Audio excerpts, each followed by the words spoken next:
Hey, how's it going? Dylan here. Today I'll be sharing my thoughts on Netflix's The Cloverfield Paradox. Okay, so Netflix pulled something out of thin air. They purchased the third Cloverfield related film called The Cloverfield Paradox from Paramount recently, and they decided to just announce it, that it was out of the blue within hours of its launch. So really cool marketing ploy by Netflix to get everyone to go watch. And a lot of people have been thinking about this movie for a little bit. There's been tiny trickles of information coming out. We didn't even know the title till today, so that's how much was literally coming out. Basically, this is the third movie in the Cloverfield franchise of interconnected movies. This one is much more connected to the first film than 10 Cloverfield Lane was. So you actually get a lot of narrative connections in terms of what it alludes to. Basically, you can think of this film as, I guess, Event Horizon meets a little bit of every other sci-fi, pretty much. Not to say that's bad. It's not super original, quite cliche in terms of sci-fi horror and sci-fi in general. Definitely as well in the narrative structure of the film, kind of cliched twists and turns. A lot of people really aren't liking this film much. It's a bit of a letdown for them. Personally, I had fun.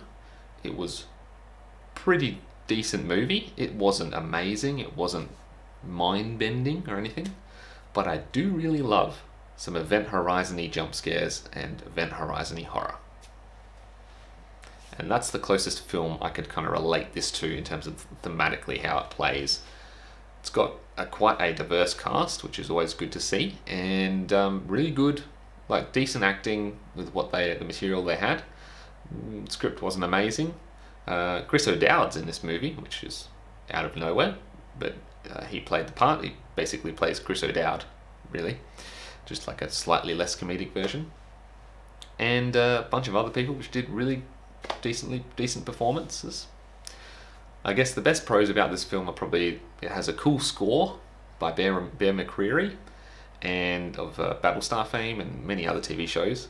And the cinematography is kind of cool. It's shot on anamorphic, and you get really nice oval bokeh behind everyone's faces, which I love. I know I'm cheap, but that will win me over every time. Story-wise, the film's a little bit of a mess sometimes. The script's not that good, and some things just happen because they're cool or creepy or, you know, Event Horizon-y, I guess. Event Horizon definitely has a more cohesive narrative as to why that stuff's happening. But when you think about it, a lot of the story elements of this are similar to Event Horizon. Basically, a group of scientists are on a space station above Earth trying to figure out unlimited energy, and because it's too dangerous to test on Earth. So they test it, and inevitably something goes wrong, etc. Cliched rest of sci-fi movie. So not an amazing film by any stretch, but I had fun. You know, it was entertaining to watch. There are much worse films on Netflix to watch, believe me, and it had really high production value actually. CG was good, set design was good in terms of sci-fi. There's not much more you can really do with steel bulkheads and things like that, but it was decent, looked great. It evoked a little sense of alien-esque stuff with using the anamorphic lenses in that setting. And decent lighting, and etc. But it kind of doesn't have an amazing ending. You can kind of see most of the twists coming, and it's not going to win any awards, that's for sure. But it was definitely worth my time. Definitely check it out if you're a fan of the Cloverfield franchise. It connects some things together, although you kind of figure it out within the first kind of half an hour what is related to what there. I'm going to be giving the Cloverfield Paradox a 6 out of 10. Alright, I hope you enjoyed my thoughts on the Cloverfield Paradox by Netflix. Leave a like if you enjoyed the video, subscribe if you want to see more, hit that bell icon so you get notified, and follow me on Twitter, which is at the end of this video.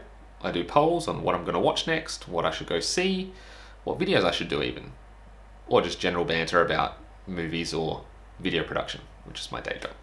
Until next time, take care.